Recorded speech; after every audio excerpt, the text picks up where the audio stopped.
Hey there guys, how's it going? Tom here, and today I'm going to be talking to you about GVs or B-roll and why they're so important. Now there are so many different uses for B-roll, but for me personally, I like to capture my B-roll in order to stitch together my interviews. So sometimes when you're filming someone, you might capture 45 minutes of content, and that content can be really good, really great, but you have to cut that down, pick the best parts, and make like a 2-minute video out of that entire conversation.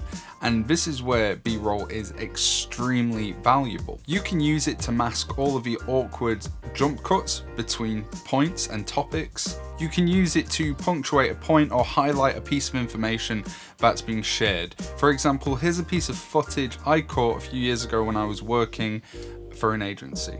As you can see here, we're talking to a stonecutter, and that is an extremely specialist skill set. So we cut away showing other people doing this kind of work, and we zoom in and we really capture and highlight what he's talking about. And this brings me on to my next point, which is the sequence of 3, which is very, very helpful when you're trying to construct a narrative through video and, again, conversation, interviews. This method works every single time. Now I do this for every single video I shoot, this kind of rule of 3. So we start with a shot that establishes, we go into a close-up of either the subject or something that the subject is working on, and then typically we'll end on a shot of their face. So this sequence of shots is so beneficial to you as a filmmaker, or if you're not editing your own content, it's very helpful for your video editor because it just adds variation.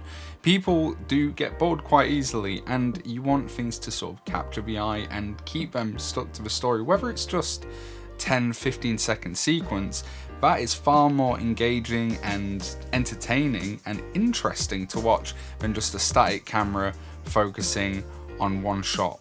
Because 15 seconds, that's going to last a long time. In fact, I'm going to show you how boring 15 seconds can be.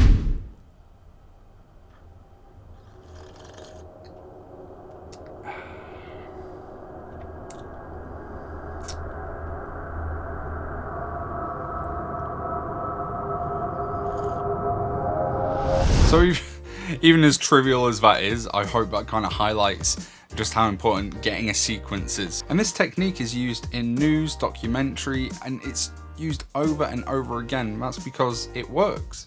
It's classic, it's timeless, and it works.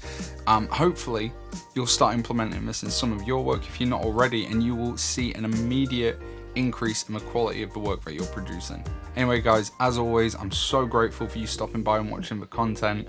I really appreciate it. If you enjoyed it, go ahead and click like. If you want to see more, you can always hit subscribe. But until the next time, see you around.